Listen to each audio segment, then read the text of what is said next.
संस्था के सचिव वैद्य शैलेश मानकर जी से अनुरोध करूंगा कि वो भगवान धन्वंतरि जी के स्तवन का पाठ करें।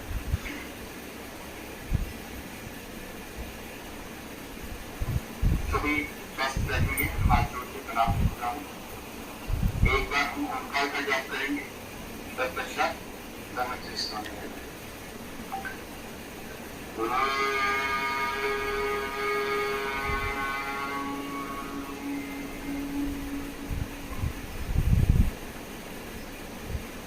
नमामि धन्वन्तरिं महादेवं सुरासुरवन्दितपादपद्मं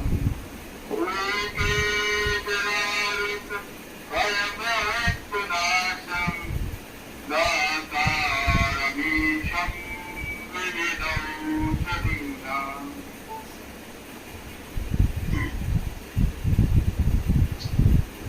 भगवान धन्वंतरि जी से यही हम लोग कामना करते हैं, प्रार्थना करते हैं कि सभी को स्वस्थ रखें, रोग मुक्त रखें और इस भीषण आपदा से जल्दी पूरे विश्व को मुक्ति दिलाएं। ओजस फाउंडेशन आयुर्वेद के माध्यम से स्वास्थ्य के क्षेत्र में विगत अनेक वर्षों से राजधानी भोपाल में कार्य कर रहा है। इस कार्य को और आगे बढ़ाने की दृष्टि से महाराष्ट्र के कुछ महानुभावों से हमारा संपर्क हुआ। उनका आयुर्वेद के क्षेत्र में उनकी साधना, उनकी तपस्या को देखते हुए ऐसा लगा कि उनके कार्य पूरे विश्व भर में, देश भर में प्रसारित होना चाहिए। इसी तारतम्य में हमारे सभी के श्रद्धेय आदरणीय विनायक ताड़े जी के प्रदर्शन में एक त्रिसूत्र आयुर्वेद परिषद का गठन किया गया। इस परिषद का उद्देश्य यही था कि आयुर्वेद के माध्यम से जन सामान्य तक आयुर्वेद के सिद्धांत, आयुर्वेद की चिकित्सा पहुंचना चाहिए। और इस दृष्टि से दो कार्यक्रमों की योजना की गई। एक तो कार्यक्रम है जो आज यहाँ पर प्रस्तुत हो रहा है, स्वास्थ्य समाधान का। अनेक ऐसे रोग होते हैं कि जिसमें रोग के बारे में जानकारी होने के बावजूद भी समय में उनको चिकित्सा सहायता नहीं मिल पाती। इसलिए स्वास्थ्य शिक्षा एक प्रकार से मेडिकल एजुकेशन जैसा यह जानकारी सभी लोगों को पहुंचे, जिससे वो सही समय पर सही चिकित्सक के पास चिकित्सा के लिए जा सके। इस कार्यक्रम का यही उद्देश्य है। इसके अलावा एक जो दूसरा कार्यक्रम है जो प्रति शनिवार को होता है, जैसे प्रबोधन का। इसमें कोई विद्वान वैद्य अपने पूरा विषय प्रस्तुत करते हैं और उसके बाद वैद्य लोग अपने शंकाओं का समाधान भी करते हैं। तो आज के इस कार्यक्रम में वैद्य अरुणा टिळक भी ठाणे से हमारे बीच में है। आयुर्वेद के जो 3 सूत्र हैं उसमें हेतु, लिंग और औषध, अर्थात रोग के कारण क्या है, रोग के लक्षण क्या है, उसकी चिकित्सा क्या है। सामान्यतः जब व्यक्ति डॉक्टर के पास पहुंचता है तो लक्षणों के साथ पहुंचता है और उस लक्षणों को भी आधार मानकर और उसके आधार पर उसमें उसके कारण क्या है, कारण को जानकर और उसकी चिकित्सा की योजना करता है। तो इन 3 सूत्रों पर आज का हमारा ये प्रस्तुतिकरण यहाँ पर होने वाला है। मैं वैद्य नम्रता जी से अनुरोध करूंगा कि हमारे आज के मुख्य वक्ता हमारे से करें। आज त्रिसूत्री आयुर्वेद परिषद द्वारा संचालित स्वास्थ्य समाधान के द्वितीय पुष्प में वक्ता के रूप में करते हैं वैद्य अरुणा टिळक का अपूर्ण रूप से आयुर्वेद है।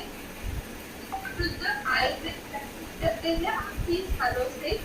थाने में 8 के विविध लेख प्रकाशित होते हैं मैगजीन में और न्यूज पेपर्स में भी, जैसे वनौषधि, वैद्यराज, आरोग्य, स्वास्थ्य के विषय में और आयुर्वेद के विषय में व्याख्यान में आपकी प्रिय रुचि है। इसके अलावा IBM लोकमत में हर महीने अंत है पूर्ण ब्रह्म इस विषय पर आधारित आपकी लाइव इंटरव्यूज रहते हैं। विगत 5 वर्षों से सेवा के रूप में आप हर महीने वैद्य मित्रों के साथ आदिवासी इलाके में जाकर निःशुल्क अपनी सेवाएं प्रदान कर रही है और औषधि भी उनको निःशुल्क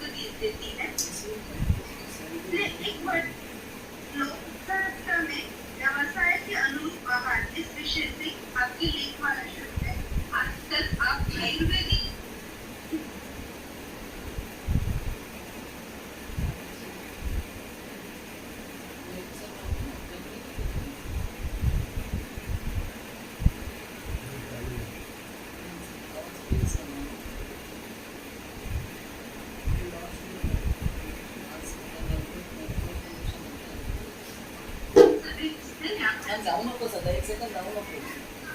बहुत बहुत अब मैं वेलकम करती हूँ और मैडम को आमंत्रित करती हूँ.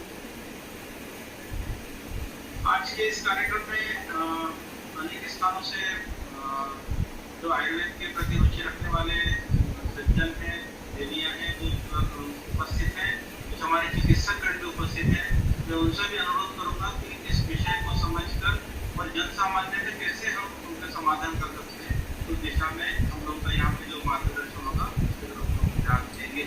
अब वैद्य अरुणा जड़ती से मैं अनुरोध करूंगा कि अपने विषय को प्रस्तुत करें. नमो नमः.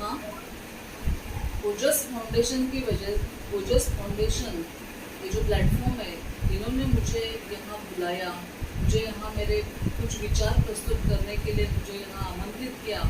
इसके लिए मैं आप सभी की बहुत ही आभारी हूँ. वैद्य विनायक तायडे जी हमारे गुरुजी हैं. मैं कॉलेज में थी तभी से मेरे वो गुरुजी है और उन्होंने मुझे ये यहाँ बोलने के लिए प्रस्तुत किया, मौका दिया. उसके लिए मैं उनको प्रथम नमन करती हूँ. ओजस फाउंडेशन की डॉक्टर नम्रता मैडम, मधुसूदन देशपांडे जी सर और भरत जी सर, उनको भी मैं प्रथम आभार प्रदर्शित करती हूँ. और विषय की ओर हम प्रस्तुत होते हैं. आज का जो विषय है रक्त प्रदर, यानी कि वो जो विषय है वो स्त्रियों के बारे में है. तो स्त्रियों के बारे में ये जो विषय है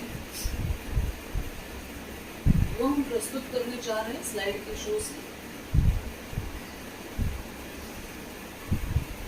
तो आज का जो विषय है वो हमारे ओपीडी में जब स्त्री रुग्ण आती है, आप सबको दिखाई दे रहा है? Hello sir, hello, can you hear me? Madam दिख रहा है. Okay okay okay okay okay, so I continue. कितना साइज बराबर है ना सर?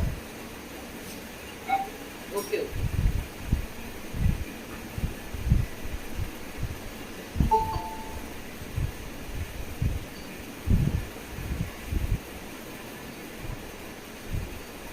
एक मिनट, आज हमारा थोड़ा नेट का प्रॉब्लम हो रहा है.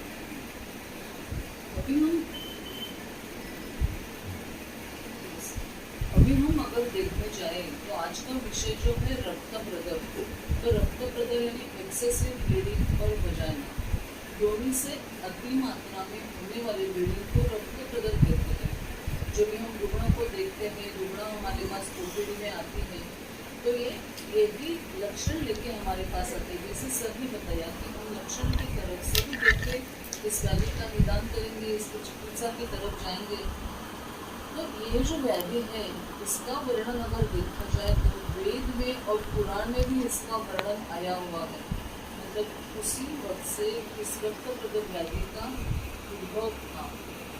अभी हम आयुर्वेद की दृष्टि से देखा जाए तो आचार्य चरक जी के अनुसार यह एक रक्त प्रदोषण व्याधि है. यदि हम इसके संस्कृत के देखा जाए तो अश्रुदर यानी योनि से अति मात्रा में रक्त का निर्गरण होना. जैसे कोई चीज फट जाती है और उससे उसका विहार यानी उसका कैसा बर्ताव है, उसका मानसिकता कैसी है, या उसको किसी चीज़ का संक्रमण हुआ है क्या, इसके ऊपर अगर हम ध्यान देंगे तो वो चीज़ें हम निदान की ओर जाने में हमें सहायता मिलती है. अगर हम देखा जाए तो आहार में, खाने में अधिक लवण का या नमक का प्रयोग करना. जब भी हमारे पास रुग्ण आते हैं तो हम उन्हें क्वेश्चंस पूछते हैं कि आपके खाने में क्या क्या चीज़ ज़्यादा रहती है, आप खाने में रोज़ क्या प्रयोग करते हैं. तो ये बहुत बार देखा जाता है कि स्त्री जो है घर में सभी कुटुंब का खाना अगर हो गया तो उनमें अगर उनको कुछ सब्जी कम हो गई, दाल कम हो गई, तो वो घर में जो चीज़ बची रहती है अगर कुछ बचा भी नहीं तो वो अचार के साथ या कोई मिर्ची या नमक लेके अपना खाना संभाल लेती है. तो इस हिसाब से उसके खाने में अधिक लवण का प्रयोग हो जाता है. अधिक तीखा और मसालेदार खाना देखा जाए तो नेचुरली स्त्रियाँ जो रहती है उनको तीखा खाना या मसालेदार खाना पसंद रहता है. तो अगर खाने में बहुत बार तीखा या मसालेदार खाना आ गया तो स्त्रियों में ये व्याधि होने में कारणीभूत हो जाते हैं. उसके लिए जो आहार के हेतु है, खाने में दही का का ज़्यादा मात्रा में प्रयोग करना हम देखेंगे तो आयुर्वेद के हिसाब से दही जो है वो उष्ण है। हम जैसे सोचते हैं कि अभी जो गर्मी का सीजन है हम दही, अरे महिला के मन में आता है दही बहुत ठंडी चीज़ है, हम खाने में दही का प्रयोग करेंगे तो मुझे शरीर को ठंडक मिलेगी, मेरे घर वालों को शरीर को ठंडक मिलेगी। लेकिन नहीं, आयुर्वेद के हिसाब से दही ये उष्ण वीर्य का है। अगर दही खाना है तो दही में हल्का नमक या सेंधव मिलाने से या काली मिर्च ब्लैक पेपर पाउडर मिलाने से हम दही का प्रयोग कर सकते हैं। फिर इसलिए अगर खाने में दही का प्रयोग न करके हम अगर बटर में छाछ का प्रयोग करें तो वो ज़्यादा फायदेमंद होता है। ज़्यादा बासी खाना खाना, हम देखते हैं कि खाने में अगर रात की कोई चीज़ बच गई तो हम क्यों फेंक दें, उसको क्यों फेंक दें, ऐसा करके स्त्रियाँ उसका अपने खाने में प्रयोग करती हैं। इसी हिसाब से उनके खाने में अगर बहुत बार बासी चीज़ें आ गई तो वो बीमारी उनके शरीर में हो जाती है। जंक फूड का अधिक मात्रा में प्रयोग करना, ये तो आजकल का बहुत ही ज़्यादा स्टाइल हो गया है। मेरे घर के नज़दीक में ही एक भेलपुरी का ठेला है, जब भी मैं ठेले के लिए जाती हूँ तो ये मुझे देखते बहुत दुख होता था। अभी लॉकडाउन की वजह से 1.5 साल से ये पूरा बंद है, लेकिन शाम के वक्त वहाँ जो जंक फूड का जो ठेला लगता था, पानी पूरी भेलपुरी, वो खाने के लिए वहाँ अधिक सारी महिलाएँ आती थी, कॉलेज गर्ल्स आती थी। और वहाँ अगर देखा जाए तो वहाँ वो बेबी प्राम में छोटे बच्चे उनके लाते थे तो उनको बड़े प्यार से वो पानी पूरी खिलाते, बहुत बार मैंने देखा था। तो अगर हम बच्चों को, हमारे बच्चों को इतने छोटे उम्र में अगर ये जंक फूड खाने की आदत डलवा देंगे तो आगे जाके उनका क्या होगा। इसीलिए ये जंक फूड हमें खाने में बिल्कुल कम या नहीं की मात्रा में खाना जरूरी है। लॉकडाउन में हमने देखा कि लास्ट ईयर सब लोग घर में थे तो उन्होंने खाने में मैदा, शुगर ये चीज़ से बनाई हुई हर एक में जैसे कंपटीशन लगी थी तो उन्होंने जंक फूड घर में बनाना और उसके व्हाट्सएप के ऊपर या फेसबुक के ऊपर फोटो अपलोड करना। तो जो चीज़ नहीं करनी चाहिए वही चीज़ बहुत बार उस वक्त होती थी। रात को बहुत देरी से खाना खाना, ये भी बहुत ज़्यादा आजकल फैशन हो गया है। जब भी हम छोटे बच्चे थे या हमारे नाना नानी दादा दादी हमें शाम को 7 बज गए तो उनका तो खाना 7 बजे हो ही जाता था। मराठी में हम कहते हैं रात जो खाना जो होता है वो शाम को 7 बजे खाना बहुत जरूरी है। मतलब दिव्यात भात और पानात भात, मतलब शाम को जब भी हम दिया जलाते थे भगवान के पास उसी वक्त खाना बहुत जरूरी रहता है। और इसके पीछे ये बताया गया है कि जो सूर्य है, सूरज की जो उष्णता है वो हमें डाइजेस्टिव पावर जो है वो सूरज के ऊपर हमारे डिपेंड करती है। तो खाना अगर हम शाम को सूर्यास्त के पहले खाएँ तो हमारा पचन जो है वो बराबर सही रहता है। और रात को अगर हम देरी से खाना खाएँ तो नेचुरली हमारा डाइजेशन बराबर नहीं होता। अभी हम बिहार का देखा जाए तो जिनको अधिक धूप में काम करना होता है, तो जिन स्त्रियाँ अधिक धूप में काम करती है उनका पित्त जो है वो विकृत हो जाता है और पित्त की विकृति से उनके शरीर में रक्त की विकृति आ जाती है और उनको रक्त प्रदर जैसे व्याधि हुए दिखाई देते हैं। वैसे भी देखा जाए तो अग्नि के समीप अधिक समय तक काम करना, जब हम गाँव में देखते हैं तो पहले बहुत बार चूल्हा रहता था, आजकल भी बहुत बार चूल्हा के ऊपर अगर खाना सेवा बनाती है तो उससे कोई अधिक रक्तस्राव दिखाई देता है। जो लोहार रहते हैं, ये हमने बहुत बार देखा है कि मेरे दवाखाने के सामने एक लोहार का छोटा सा ये दुकान है और उनकी जो काम करने वाली जो लोहार की जो स्त्री है, वाइफ है, वो हर महीने मेरे पास ये ब्लीडिंग की समस्या लेके आती थी और मैं सोचती थी उसको ये हर महीने इतना एक्सेसिव ब्लीडिंग क्यों होता है। तो उसके पीछे अगर हम सोचें तो अग्नि के समीप अधिक समय तक काम करना ये भी उसके पीछे एक रीज़न है। रात्रि जागरण करना, आजकल जो है रात्रि जागरण करना और दिन में सोना, तो हम देखते हैं कि रात्रि जागरण करना आज के बच्चियाँ उनका जो दिन है वो रात को मतलब रात को वो कभी सोते हैं वो भी देखने की जरूरत है। 2 बजे 3 बजे तक उनका व्हाट्सएप या सब चैटिंग वो चलता ही रहता है।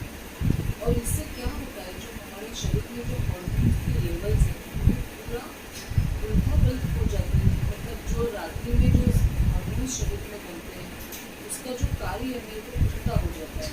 और दिन में सोना आयुर्वेद में बताया गया है कि इसको दिवास्वाप कहते हैं। दिवास्वाप आयुर्वेद में निषिद्ध बताया गया है। मतलब दिन में सोना एक बिल्कुल अपने में रोग बनाता है। हम सोचते हैं कि अगर हम थोड़ा टाइम सोए तो क्या हुआ, लेकिन उससे शरीर में बिल्कुल बीमारियां बढ़ती हैं। लेकिन आयुर्वेद शास्त्र में वाम कुछ लेने को कहा है। खाना खाने के बाद में वाम कहा, अगर हम 10 मिनट लेते तो उससे हमारे शरीर को बहुत ही फायदा होता है। हम अगर देखें तो अव्यायाम और अति व्यायाम, मतलब व्यायाम नहीं करना या जिनका वजन बढ़ गया है वो स्त्रियाँ अगर अधिक मात्रा में व्यायाम करती हैं तो उनमें भी ये बीमारी देखी जाती है। अभी मानसिकता की ओर देखें तो अत्यधिक चिंता करना ये तो बहुत घात स्त्रियों में देखा जाता है। मेरे बच्चे अगर स्कूल में बहुत देरी से आ गए तो मेरे बच्चों को कुछ हुआ तो नहीं, मेरे पतिदेव अगर ऑफिस से देर लौटे तो कुछ ट्रेन में गड़बड़ तो नहीं हुई। ये सब चीज़ें उनकी चिंता में उन्हें बहुत ही ज़्यादा उन्हें तकलीफ देती है। अगर क्रोध करना, ये भी देखा गया है, क्रोध करे तो उनका पित्त जो है वो बढ़ जाता है। और क्रोध करने से ये जो सब चीज़ें हैं वो हम देखें तो पित्त की विकृति बढ़ाते हैं। और भय और नैराश्य, हम बताते हैं कि मानसिक बीमारी शारीरिक बीमारी की ओर चली जाती है। और ये भय, नैराश्य, डिप्रेशन, ये जो हमारे मानसिक भाव है वो शारीरिक भाव की तरफ बढ़ते हैं और शारीरिक बीमारियां हो जाती हैं। संक्रमण, शरीर में अगर हम देखें तो स्त्रियों के बारे में अगर कुछ इन्फेक्शन हो तो उससे भी उनके शरीर में ये बीमारी देखी जाती है। हम अगर लक्षण की तरफ जाए तो अति मात्रा में रक्तस्राव होना, हम स्त्रियों को पूछते हैं कि आपको ब्लीडिंग कितना होता है, क्योंकि ये क्वेश्चन पूछने से हमें मालूम पड़ता है कि स्त्रियों में होने वाला रक्तस्राव नॉर्मल है या अधिक है। मेरे पास एक पेशेंट आई थी, उन्होंने मुझे कहा था कि मैंने पूछा आपको कितना बार पैड लेना पड़ता है, क्योंकि मैडम मैं क्या बताऊँ, पूरा रोने लगी।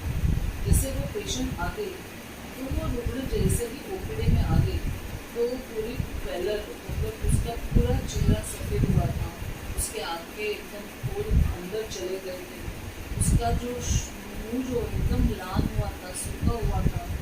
तो उन्होंने बोला मैडम मैं क्या बताऊँ आपको, मुझे पैड से तो काम चलता ही नहीं है, मुझे इतना ब्लीडिंग होता है, मुझे डायपर लगाना पड़ता है।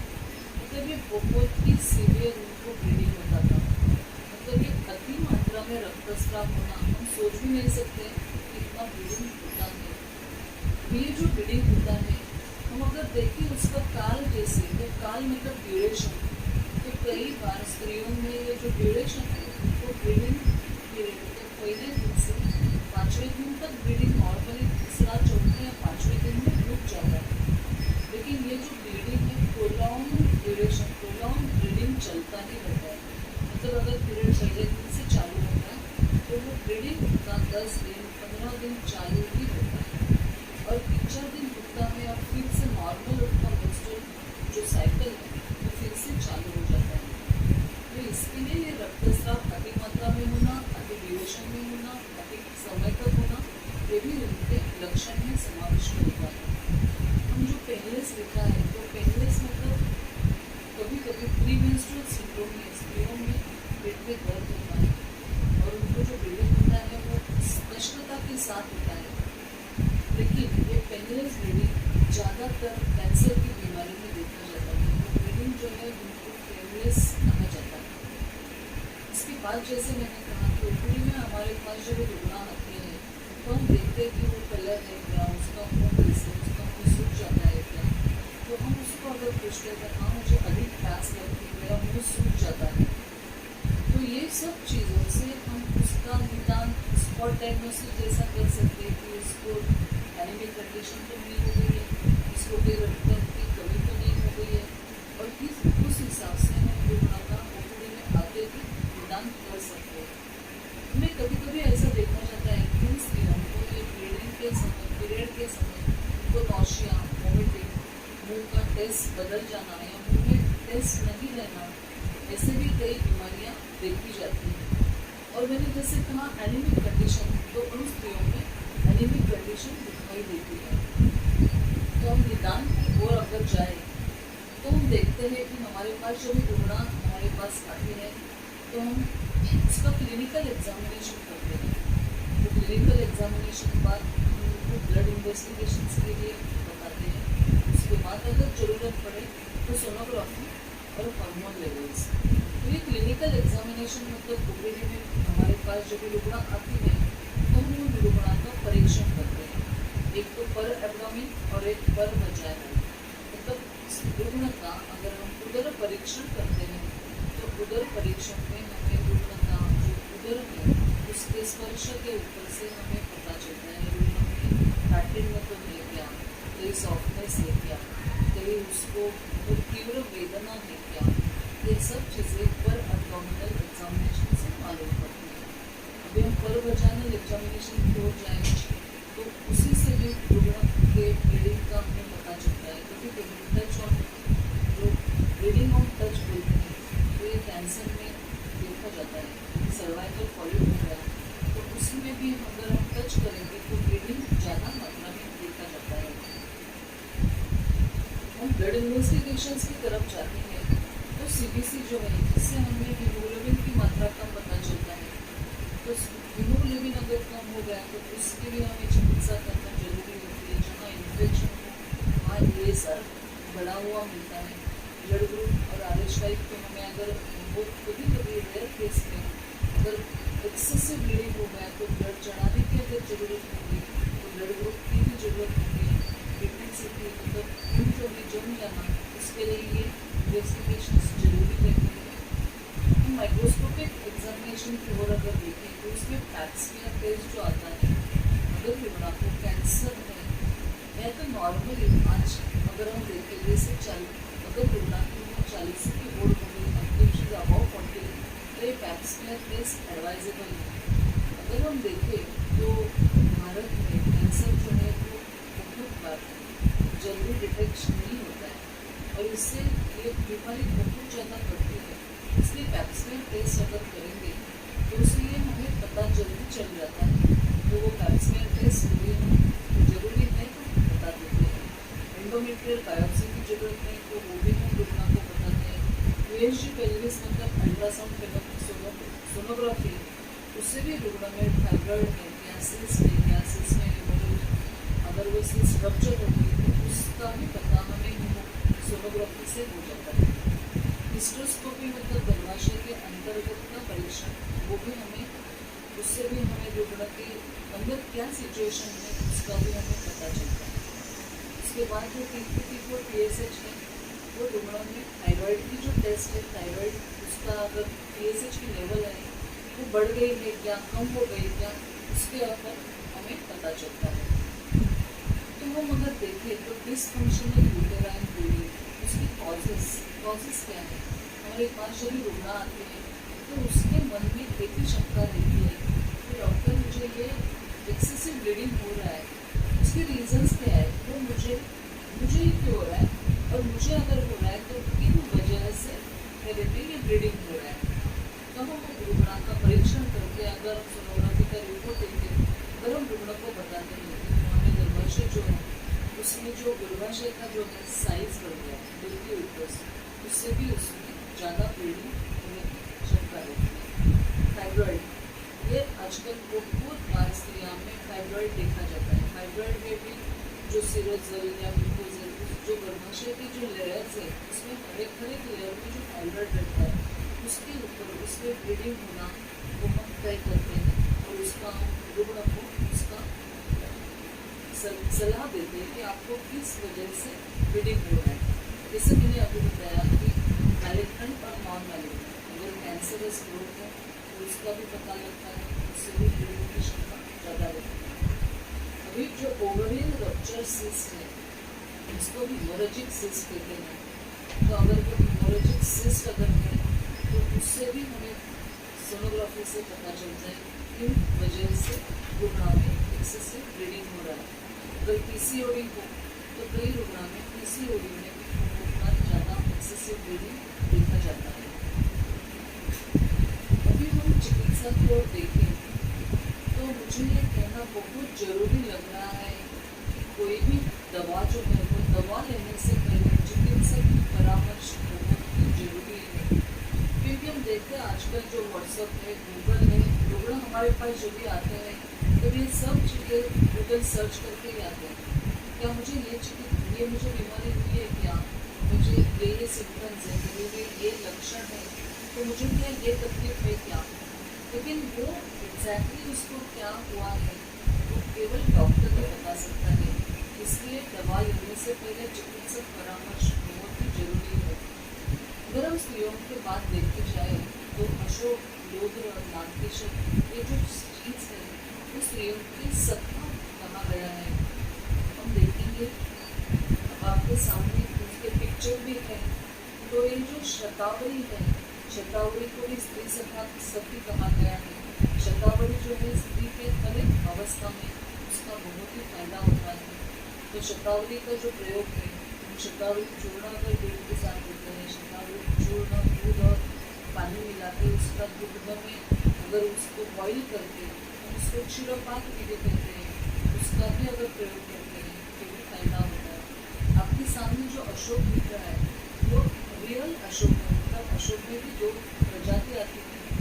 तो ये अगर अशोक की जो छाल आती है तो रियल अशोक की छाल अगर लेके उसको अच्छी तरह से धोके उसमें आधा दूध और पानी लेके उसको बॉइल करके अगर अशोक क्षीरोपाक इस विधि से अगर हम अशोक का प्रयोग करेंगे तो भी जो स्त्रियों में अत्यधिक रोगों में, जो स्त्रियों में अत्यधिक रक्तस्राव होता है उसमें भी बहुत अच्छी तरह से उसको फायदा हुआ दिखाई देता है कि वो जो रक्तस्राव है वो कम जाता है। आगे आप लोध्र देखेंगे, नागकेशर है, तो ये नागकेशर का चूर्ण है वो अगर हरी शक्कर या हरी शक्कर और उसके साथ जो चावल आता है तो चावल के पानी के साथ अगर वो प्रयुक्त करेंगे तो वो भी हमें चावल के जो चावल धोया हुआ पानी है उससे अगर हम प्रयुक्त करेंगे तो भी उसमें बहुत ही अच्छा फायदा दिखाई देता है। हम पंचकर्म की ओर देखें तो पंचकर्म में दस्त चिकित्सा वो भी रुग्णा को डायग्नोसिस करके उसके लिए कौन सी चिकित्सा प्रयुक्त करनी है वो वैद्य अपने हिसाब से वो तय करता है। इसमें नस्य है जो नासा में हम दवा प्रयुक्त करते हैं, उसमें शतावरी तेल, शतपुष्पा तेल या और कोई रुग्ण की परिस्थिति देखकर वो नस्य का प्रयोग किया जाता है। आप जो सामने शिरोधारा देख रहे हैं तो अगर रुग्ण में बहुत ज़्यादा स्ट्रेस बढ़ गया है, एंजाइटी बढ़ गई है, डिप्रेशन बढ़ गया है और उस रीज़न से अगर रुग्ण में अत्यधिक रक्तस्राव देखा जाता है तो ये शिरोधारा है, उससे रुग्ण में बहुत ही अच्छा फायदा दिखाई देता है। अभी हम घरेलू उपचार की तरफ जाए तो खाने में ठंडी चीज़ का प्रयोग करें।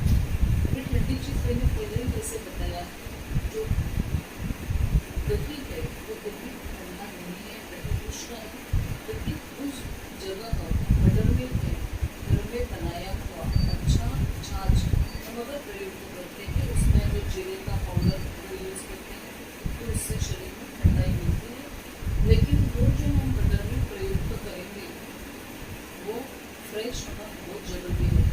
तो कई बार ऐसा देखा जाता है बहुत ज़्यादा मात्रा में दही जमा के वो फ्रीज में रख देते हैं और उसमें से जितना जरूरी है उतना दही लेते हैं, लेकिन जैसे मैंने बोला बासी खाना नहीं खाना, वैसे भी हम बासी दही ये भी प्रयुक्त करें तो उससे बीमारियाँ बढ़ती हैं।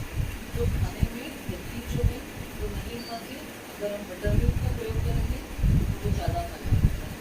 जैसे मैंने बोला कि चावल का धोया हुआ पानी इसका भी ये रक्त प्रदर्शन मतलब एक्सेसिव ब्लीडिंग में बहुत ही अच्छा फायदा दिखाई देता है। तो ये जो चावल का धोया हुआ पानी है वो श्वेत प्रगट मतलब स्त्रियों में अगर सफेद जाने की तकलीफ है तो उसमें भी फायदा होता है। ये जो चावल का धोया हुआ पानी है उसमें ये एक चीज़ बताना बहुत जरूरी है, जहाँ चावल घर में स्टोर करके रखते हैं तो उसमें अगर वो बोरिक पाउडर है उसको अगर प्रयुक्त करते हैं, अगर चावल खराब न हो इसके लिए, तो अगर चावल का धोया हुआ पानी है तो उसमें अगर बोरिक पाउडर लगाई हुई हो तो वो पहली बोरिक पाउडर अच्छी तरह से धोके वो पानी पूरा निकाल देना बहुत जरूरी है। और उसके बाद में चावल में थोड़ा पानी रख देंगे और चावल फिर मसल के वो चावल के धोए वो पानी का जिसको तंडुलोदक कहते हैं उसका अगर प्रयोग करेंगे तो वो भी बहुत अच्छा फायदा करता है।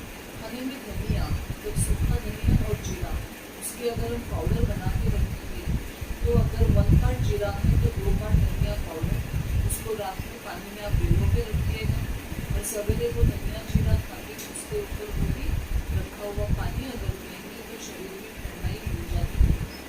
गुलकंद अभी हम देखते हैं पूरा गर्मी का सीजन है तो गुलकंद जो है वो गुलकंद भी खाना शरीर में बहुत अच्छा ठंडाई देता है।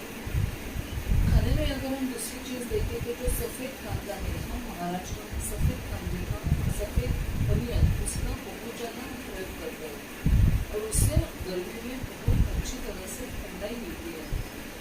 जब भी शरीर से रक्तस्राव होता है, अगर नाक से भी ब्लीडिंग होता है तो वो सफ़ेद कांदे अनियन का अगर हम रस निकाल के अगर नासा में उसका फूल अगर प्रयुक्त करेंगे तो ब्लीडिंग रुक जाता है। उसी तरफ अगर ये सफ़ेद अनियन का प्रयोग करेंगे खाने में तो उससे भी ब्लीडिंग कम रुकने में बहुत अच्छा फायदा होता है। नारियल का पानी को ठंडा करेंगे, कोयले के पेटे का प्रयोग जहाँ देखेंगे दिल्ली की तरफ बनारस की तरफ ये पेठा बहुत ही बार घर में भी बनाया जाता है और ये जो कोयले का पेठा है वो शरीर में अच्छी तरह से ठंडक पहुँचाता है। अगर कोयला है तो हम सब्जी में भी उसका प्रयोग कर सकते हैं, उसको कुष्मांडाव लेयर के रूप में आयुर्वेद में जो दवा होते हैं उसका भी प्रयोग कर सकते हैं। अगर कोयले हम सब्जी के रूप में देखें, साउथ में अगर देखा जाए तो उनके सांभर में कोयला जो है उसका प्रयोग बहुत ही हर रोज कोयले को भी होता है और ये कोयला जो है ये ब्रेन को दिमाग की ताकत शक्ति को बढ़ाने वाला रहता है। और खाना हल्का पचने वाला सादा होना बहुत जरूरी है।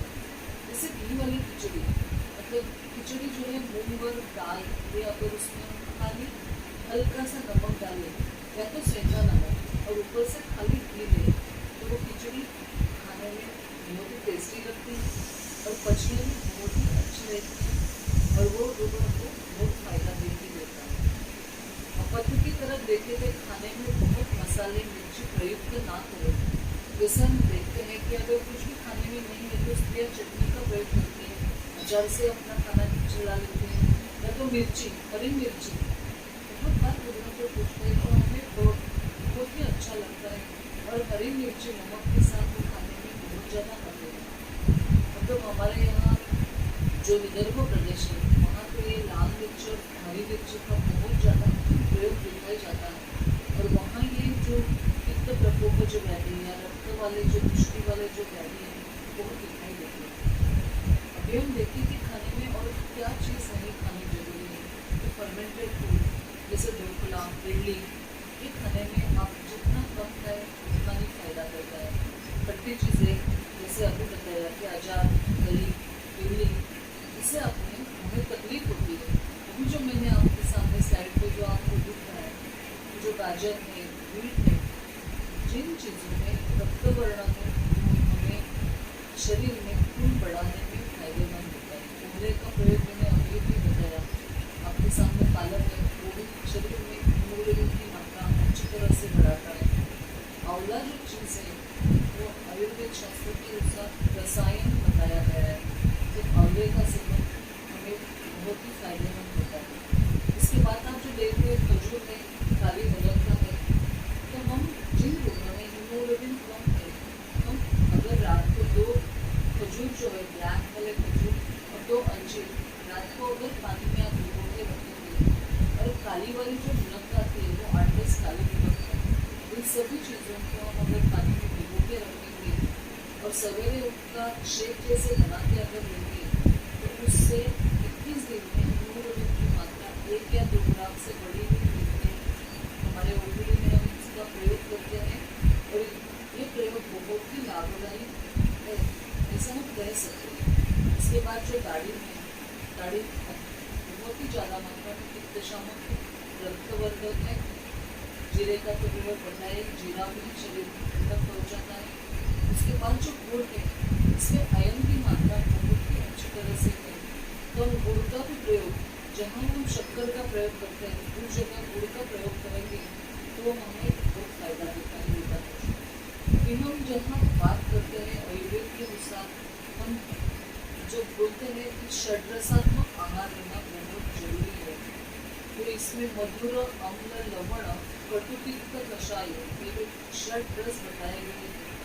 तो अगर रक्त प्रदर की व्याधि हमारे पास आ जाती है तो हमें मधुर ये चीज़ खाने में लेना बहुत जरूरी है। अम्लता निषिद्ध है, लवण निषिद्ध है, कटु माने तीखा निषिद्ध है, और तिक्त और कषाय इन चीज़ों का हमें प्रयोग करना जरूरी है।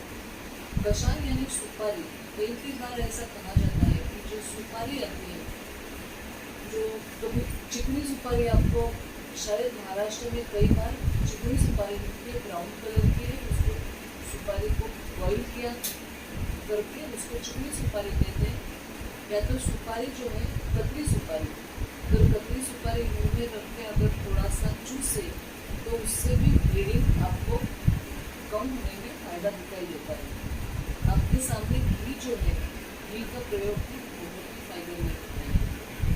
मैंने बटर मिल्क के बारे में बताया है, आपके सामने जो थाली बताई है उसमें षड्रसात्मक आहार कैसा होना है वो उसमें बताया गया है।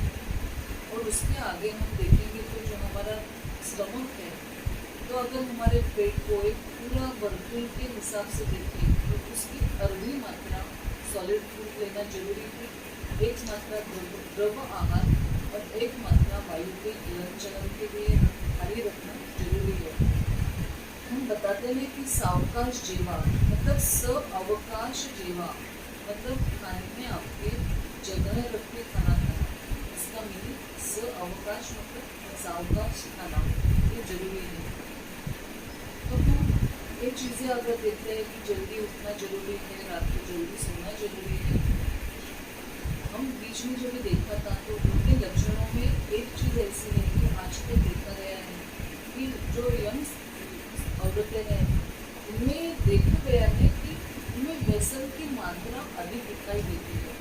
मतलब ड्रिंक्स का सेवन करना, उन्हें स्मोकिंग करना, ये चीज़ें उन्हें बिल्कुल प्रोहिबिट, बिल्कुल बंद करना बहुत ही जरूरी है। हम अगर देखते हैं कि योग साधना हम कौन सी कर सकते हैं जिसकी वजह से हमें इन व्याधियों में, इस रक्त प्रदर की बीमारी में या रक्त प्रदर या लक्षण अगर बोला जाए तो उसमें हमें फायदा होता है। तो योगासन में शवासन जो है वो बहुत ही फायदेमंद होता है। शवासन ये ऐसा आसन बताया है जिनमें एक ही समय में शरीर को और मन को विश्रांति मिलती है, इसलिए शवासन जो है बहुत ही अच्छी तरह से फायदेमंद होता है। इसके बाद शवासन से आगे जाके योग निद्रा आती है, तो योग निद्रा का भी इस बीमारी में बहुत ही फायदा होता है।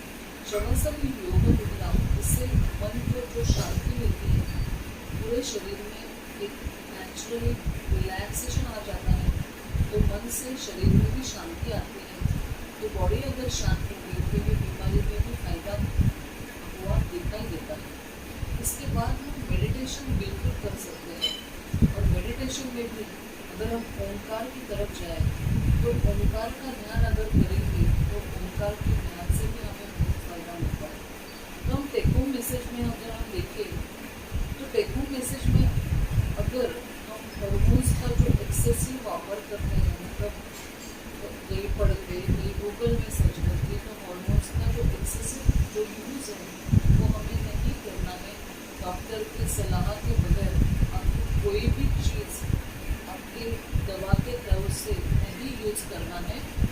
और अगर हम देखें तो टेक होम मैसेज में मुझे और ये एक बात आपसे कहना बहुत ज़रूरी समझती हूँ कि हम स्त्रियां जो है, भारतीय स्त्रियों के बारे में अगर देखा जाए तो आपको अगर कुछ भी बीमारी हो जाए तो अपने घर में भी वो बताती है कि मुझे ये बीमारी है, मुझे ये तकलीफ है।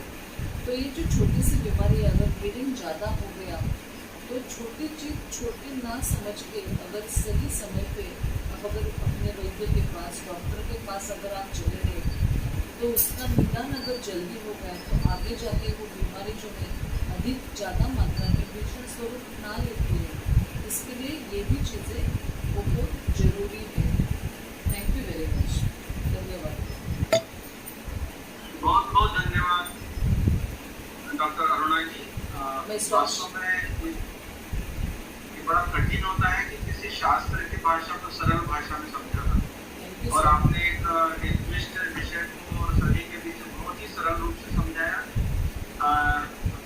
हमारे श्रोताओं को ये तो ध्यान में आया ही होगा कि वास्तव में रोग के कारण क्या है, लक्षण क्या है, और उसके लिए हम लोग घर पर क्या कर सकते हैं या हमारे स्तर पर क्या कर सकते हैं, किस स्थिति में हमको चिकित्सक के पास संपर्क करना चाहिए, जाना चाहिए। तो हमारे कार्यक्रम का भी उद्देश्य यही था कि जन सामान्य अपने रोगों के बारे में जानकारी रखें, कारण के बारे में जानकारी रखें, और चिकित्सा के लिए सही समय पर सही कदम उठाएं। अब इसी कड़ी में मैं जो इसका जो दूसरा पार्ट है, जो सबसे महत्वपूर्ण है, कि आपके मन में किसी प्रकार की शंकाएं हैं तो उसके लिए आप यहाँ पर भरत चौरागढ़े जी उसको कोऑर्डिनेट करेंगे। जो हमारे इस विश्व आयुर्वेद परिषद के सचिव हैं, यहाँ एक महाविद्यालय में प्राचार्य है, और आयुर्वेद में उनका काफी वर्षों का एक दीर्घ अनुभव है। मैं उनसे अनुरोध करूँगा कि वे यहाँ पर आगे की कार्यवाही का संचालन करें, प्रश्नोत्तर के करें। धन्यवाद सर। सबसे पहले मैं भारत का उनसे शुक्रिया करना चाहता हूँ कि उन्होंने बहुत अच्छा इस मुद्दे को लेकर के इस विषय को सिम्प्लीफाई करते हुए प्रेजेंट किया। और जैसे कि मेरा गाइड भी ये है कि यहाँ पर श्रोता के पास मुझे बताते हुए बड़ा हर्ष हुआ। यहाँ पर लगभग 80 के करीब हमारे पास श्रोता है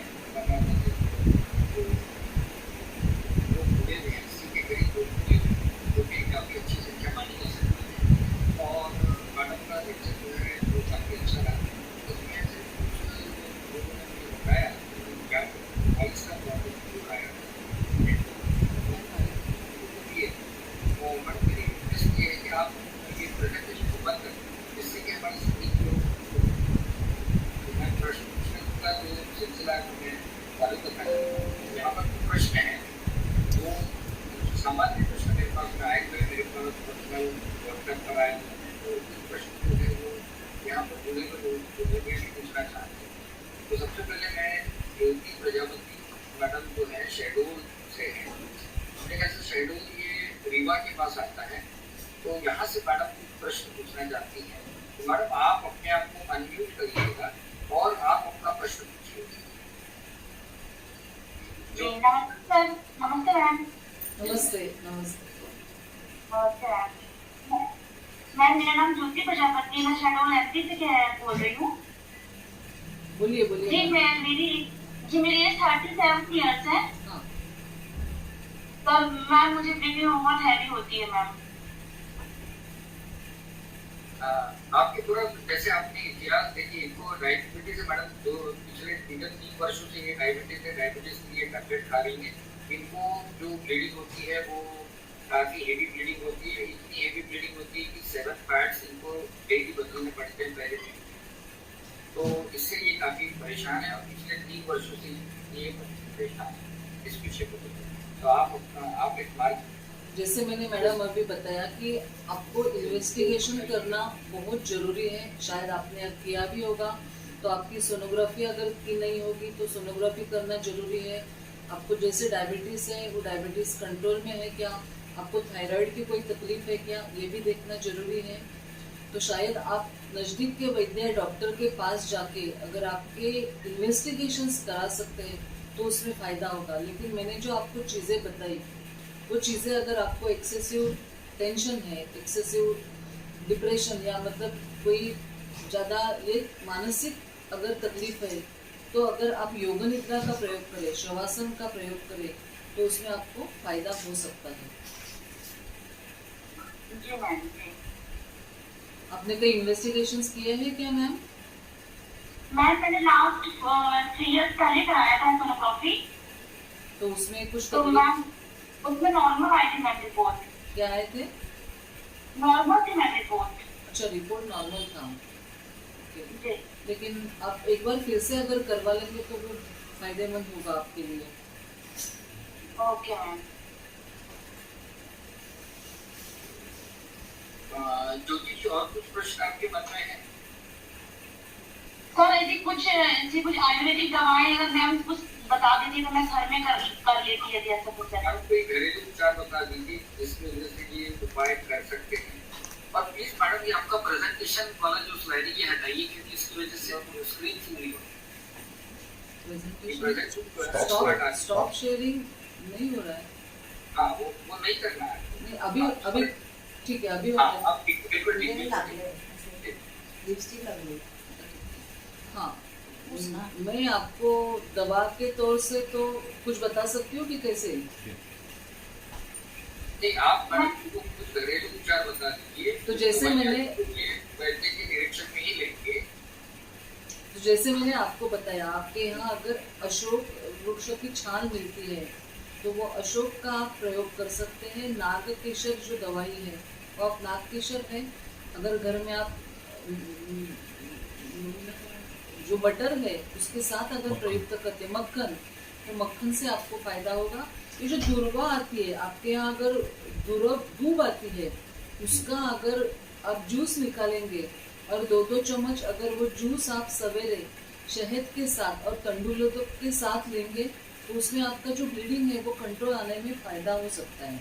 ये आप बिल्कुल करके देख सकते हैं, ये सेफ भी है।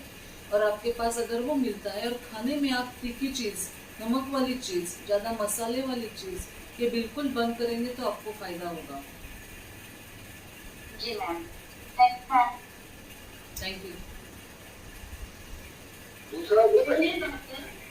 हाँ जी, बोलिए आकांक्षा, बोलिए। Actually, I want to ask, can we take Shatavari at any point of time? I mean, even if there is no problem with the menstruation cycle, can we take Shatavari as a regular drink? Yes, you can have it, no problem. You can have it with milk, no issues. Okay, but then when we have it, early in the morning with milk, So or you can take it at the time of breakfast with a cup of milk. You can add half teaspoon of shatavari powder, add in a glass of milk and have it. You can add little sugar or khadi shakkar in that.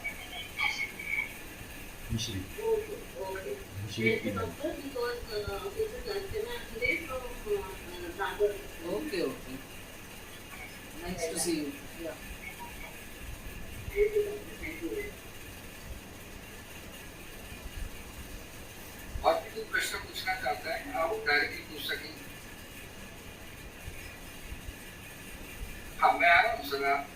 2 प्रश्न ऐसे हैं जो technical प्रश्न नहीं है, वो हमारे जो एक्सपर्ट है डॉक्टर तायड़े जी, उनके लिए प्रश्न। पहले मैं भारत के प्रश्नों को देना चाहता हूँ। मैंने आपके 2 प्रश्न नोट कर लिए, मैं आपको बताने वाला हूँ 2 भी। तो मैं तीसरा प्रश्न मैडम मैं करना चाहता हूँ कि लोगों की इच्छा ये है कि ऐसा कौन सा डाइट हमें लेना चाहिए जो हमें जो मासिक स्राव की बीमारियों से हमको दूर रख सके, या मासिक स्राव जिससे जो है वो ठीक आ सके। ऐसी कोई मतलब फ्रूट्स है, कोई फल है, कोई वेजिटेबल है, ऐसा जो है हमको लेना चाहिए ड्यूरिंग मेंस्ट्रुअल फेज, वो चाहते हैं कि वो उस बारे में आप थोड़ा सा उनका ज्ञान बताएं। बिल्कुल, जैसे हमने बताया कि खाने में मधुर ये चीज़ का प्रयोग करना जरूरी है। मतलब जो चीज़ें खाने में स्वीट है, अगर मैंने बोला कि जो खिचड़ी है वो खिचड़ी अगर खाने में प्रयुक्त करते हैं उसमें घी डाल के, तो वो फायदा करता है। ये जो मेंस्ट्रुअल के जो 5 दिन रहते हैं उस वक्त अगर स्त्रियों ने जो पचने में हल्का आहार लिया तो उनको आगे जाके ज़्यादा तकलीफ नहीं होती, क्योंकि उस वक्त शरीर में अग्नि मंद हुआ दिखाई देता है। तो अगर उसके ऊपर एक्सेसिव लोड ना आए, इसके लिए हम खाने में दाल चावल लें, फर्मेंटेड फूड ना लें, घर का बनाया हुआ सब्जी जैसे लाल मार्ट जो बोलते हैं, हमारे यहाँ महाराष्ट्र में तो मिलता है, स्पिनाच जो है, पालक है, उसका अगर हम प्रयोग करें, जो काली मुनक्का आती है उसका अगर हम प्रयोग करें, खजूर का खाने में प्रयोग करें, अंजीर जो है, इस चीज़ों का प्रयोग करते हैं। जो नाचनी आती है, नाचनी जो है, इसकी अगर भाकरी बना के हम खाने में ले तो उससे भी फायदा हुआ देता है। ज्वारी जो है, मिलेट, तो जो मिलेट्स में जो आता है, ज्वारी आती है, रागी आती है, इसमें और एक चीज़ है राजगिरा। मतलब राजगिरा ये चीज़ है वो अमरंथ, तो वो उपवास के तौर में भी प्रयुक्त किया जाता है, क्योंकि महिलाएं जो है उनको ये बहुत बार होता है कि मेरे उपवास है, मैं उपवास में क्या खाऊं। तो अगर राजगिरे का प्रयोग किया जाए तो उसके बाद अगर देखें रतालू जो स्वीट पोटैटो जो है, उसमें भी आयरन की मात्रा बहुत अच्छी तरह से दिखाई देती है। तो अगर खाने में हम रतालू का प्रयोग करें तो वो भी बहुत फायदा करता है।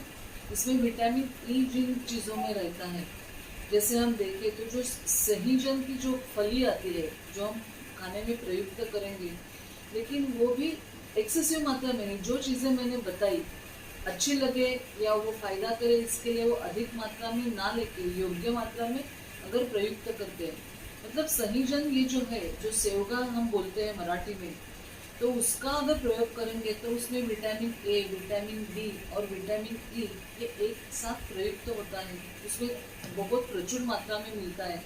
तो वो अगर हम खाने में लें तो वो बहुत फायदा होता है, बहुत फायदा करता है। और स्त्रियों को मेरी एक सलाह जरूर है कि वो बासी खाना बिल्कुल ना खाए। खाना बचता है इसके लिए वो खाना ना खाए। शाम को खाना भले आप थोड़ा कम पकाओ, खाना कुकिंग कम करो, उसमें आप थोड़ा फल ले सकते हो, दूध ले सकते हो, लेकिन बासी खाना आप बिल्कुल प्रयुक्त ना करो। एक और प्रश्न सामान्य सा है मैडम कि नींबू का शरबत पीना चाहिए या नहीं पीना चाहिए? नींबू का शरबत सी, अगर आपको कोई बार ऐसा देखा जाता है कि नींबू के शरबत पीने से भी एसिडिटी बढ़ती है, तो अगर इससे भी आपको तकलीफ होती है तो आप नींबू का शरबत ना लें। लेकिन आयुर्वेद में एक अच्छा सूत्र बताया गया है कि मधुर, मतलब अगर हम नींबू का जैसे शरबत बनाते हैं तो पहले हम नींबू निचोड़ते हैं। अगर किसी को पूछा कि आप नींबू का शरबत कैसे बनाते हो, तो कोई भी उसमें क्या है, हम नींबू निचोड़ेंगे, उसमें शक्कर डालेंगे, उसमें नमक डालेंगे और पानी मिला के पिएंगे। लेकिन अगर नींबू का शरबत लेना है तो पहले नमक डालिए, उसके ऊपर शक्कर डालिए, उसके ऊपर नींबू का रस निचोड़िए और उसका अगर शरबत आप बना के लेंगे तो वो फायदा करेगा। और अगर पूछा जाए तो जो कोकम आता है, मतलब जैसे मैंने बोला कि इमली का प्रयोग नहीं करना है, उससे आपका पित्त बढ़ेगा, वैसे कोकम जो है हम महाराष्ट्र में बहुत बार प्रयुक्त करते हैं। तो कोकम जो शरबत है वो फायदा करेगा नींबू के शरबत से ज़्यादा। तो आप यू कैन यूज़ दैट। और अभी जो गर्मी का सीजन चल रहा है तो उसमें जो कच्ची कैरी आती है उसको हम पन्ना बोलते हैं, आम का पन्ना। तो वो आम का पन्ना अगर प्रयुक्त करते हैं शरबत के हिसाब से तो भी उनको पित्त शामक होता है इस सीज़न में। और उनमें ऊपर से अगर हम ब्लैक पेपर डालेंगे, थोड़ा शौंठी डालेंगे, सेंधा नमक डालेंगे तो वो फायदा होता है। एक और बड़ा इंटरेस्टिंग प्रश्न है मैडम, चाय पीते हैं, जैसे कुछ लोगों को आदत होती है कि उनको चाय पीने की बहुत मतलब एक ये रहती आदत रहती है, तो क्या चाय पीने का भी कुछ इम्पैक्ट इस मेंसेस पे होता है, ऐसा कुछ है? अभी वो चाय कितने बार लेते हैं, क्योंकि चाय जो है, चाय लेना बहुत, एक बार या 2 बार चाय लेंगे तो ठीक है, लेकिन वो एक्सेसिव मात्रा में अगर दिन में 10 बार 15 बार अगर चाय लेते हैं तो उसका शरीर के ऊपर कुछ ना कुछ बैड इफेक्ट तो जरूर होगा ही।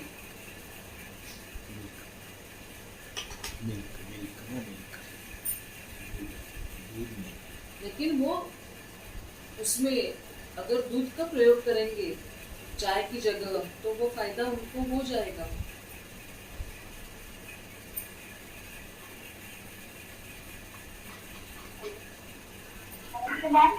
यस, बोलिए। और कोई प्रश्न? हाँ बोलिए सुवर्णा। बोलिए बोलिए।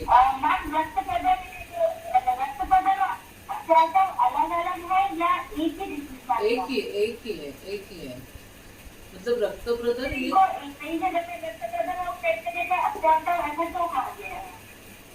रक्त प्रदर ये संस्कृत वर्ड है, मतलब उसी का जो सेम वर्ड है अत्यर्थ, अति मात्रा में अर्ध निकलना, इसी को रक्त प्रदर कहा गया है। Thank you. Thank you. और किसी के मन में कोई प्रश्न हो तो?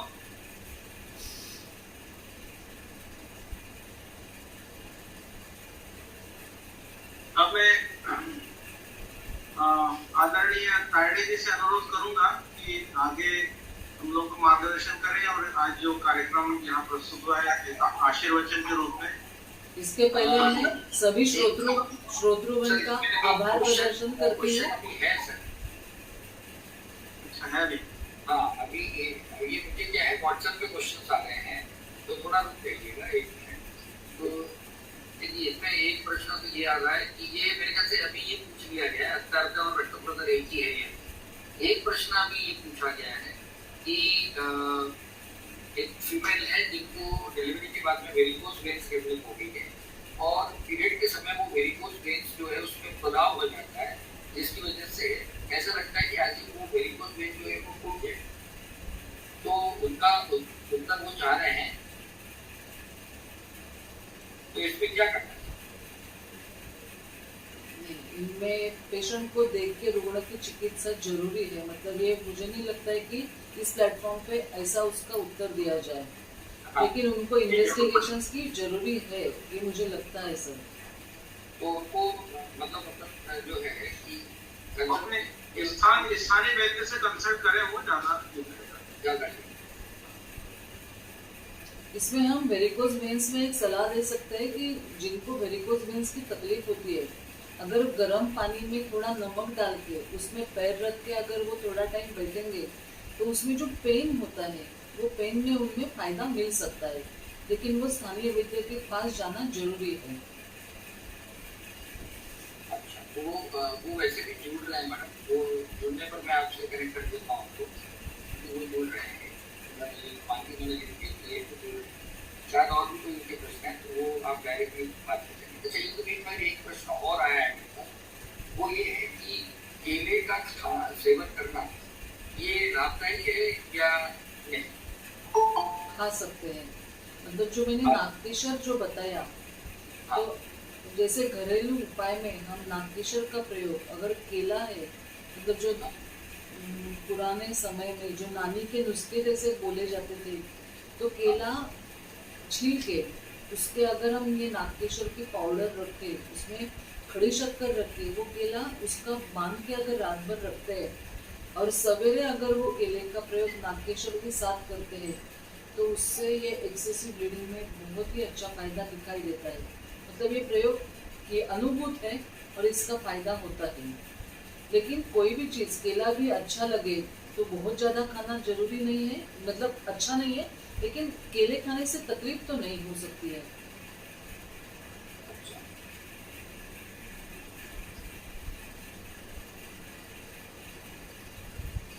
एक प्रश्न जो है वो ज्वाइन मेरे ख्याल से ज्वाइन हो गए हैं, उनका नाम नहीं आया है, यदि वो ज्वाइन हुए तो वो प्रश्न करेंगे आप। लेकिन इससे पहले मैं एक प्रश्न जो है मैं हमारे आदरणीय तायडे जी से पूछना चाह रहा हूँ कि एक प्रश्न आया है कि पीसीओडी को हम और बल्कि उद्रस, इसको आयुर्वेद में कैसे समझेंगे और इसकी चिकित्सा सूत्र कैसा हो? तो पीसीओडी और बल्कि उद्रस, इसका वो विशेष उल्लेख कर रहे हैं और इसका आयुर्वेद में किस प्रकार से विचार हमको करना पड़ेगा और चिकित्सा का सूत्र क्या?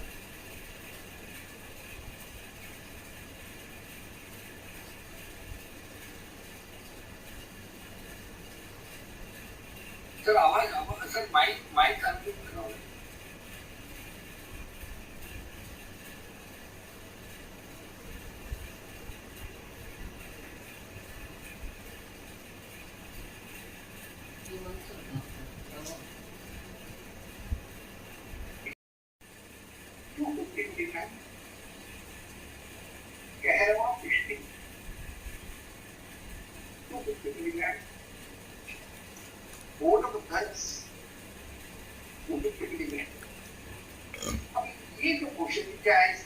कंटिन्यूएशन है। तो 52 यानी 750 के एक पीढ़िया सुबह, दोपहर, शाम और रात को दिन में 4 बार अनुपात जो रहेगा वो भी सुधा देना चाहिए। जैसे कि मैडम ने बताया है, चावल के पानी के साथ देना चाहिए। पहली बार चावल धोना चाहिए, पानी फेंक देना चाहिए। दूसरी बार चावल धोना चाहिए, पानी फेंक देना चाहिए। तीसरी बार चावल धोना चाहिए, पानी फेंक देना चाहिए। चौथी बार जो पानी जो है, जो चावल हम पकाने के लिए रखते हैं, इसे तंदूरोधक का प्रयोग, इस तंदूरोधक का प्रयोग जो है अनुपात के लिए करना चाहिए। ऐसी 4 क्रिया सुबह, दोपहर, शाम और रात को देने के बाद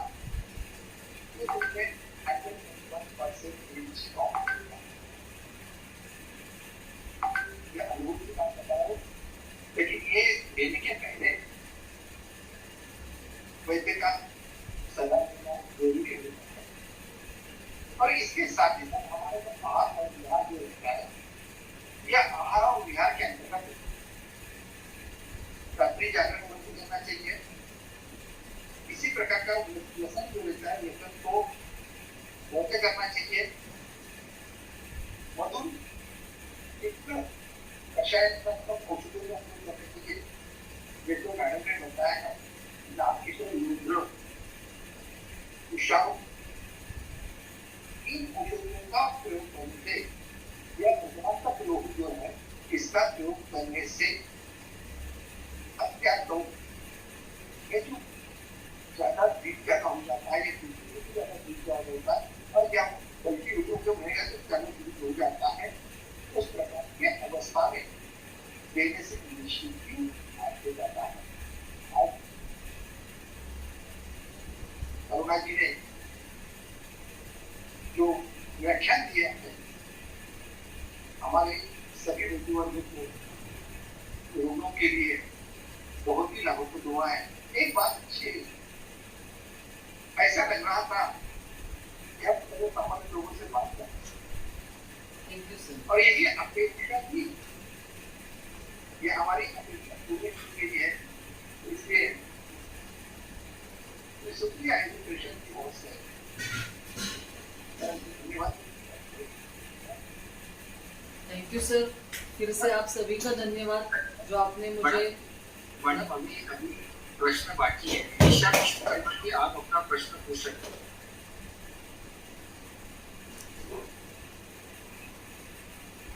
आप मुझे सुन पा रहे हैं? दिशा विश्वकर्मा, ये आप ही उनका प्रश्न पढ़ लीजिए। क्या है ज्वाइन हुए हैं, उन्होंने मुझे प्रश्न नहीं बताया।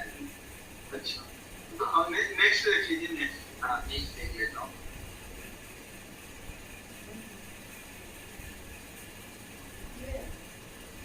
गोमूत्र का उपयोग पूछ रहे हैं कि गोमूत्र का भी उपयोग अत्याचारों में हो सकता है, मैडम इसके ऊपर आप बताएंगे। गोमूत्र का प्रयोग नहीं कर सकते, गोमूत्र उष्ण है, उसका प्रयोग नहीं करना चाहिए। अच्छा, गोमूत्र का प्रयोग नहीं करना चाहिए। और उत्तर बस्ती का प्रयोग, उत्तर बस्ती का प्रयोग कर सकते हैं, लेकिन वो भी वैद्य की सलाह से, बिल्कुल रुग्ण को देख के क्या जरूरी है वो वैद्य ही कह सकता है, लेकिन अगर जरूरी है तो कर सकते हैं। लेकिन उत्तर बस्ती मतलब उसके रीजंस क्या है वो सब देखना बहुत जरूरी है। लेकिन बस्ती का प्रयोग जैसे सर ने अभी बताया, योग बस्ती, अनुवासन बस्ती, उसका तो फायदा बिल्कुल होता है।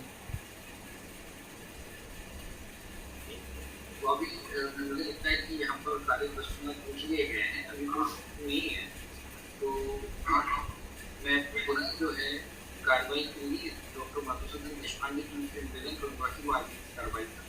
धन्यवाद। बहुत बहुत धन्यवाद भरत जी, आदरणीय विनायक लाड़े जी, अरुणा जी, आपने बहुत अच्छी तरह से पूरे सभी का समाधान किया, सभी जो प्रश्न पूछे गए थे। और ये भी बहुत अच्छी बात है कि प्रश्न बहुत स्तरीय है। इसका मतलब ये हम लगा सकते हैं कि सभी ने बहुत ध्यान से पूरे विषय को सुना और रुचि लेकर जो प्रश्न पूछे गए, वास्तव में प्रश्नों का स्तर बहुत अच्छा था। यही हमारे कार्यक्रम जन सामान्य के मन में जो भी प्रश्न आते हैं वो प्रश्न आयुर्वेद के वैद्यों के द्वारा समाधान होता हो, और जो डॉक्टर और एक रोगी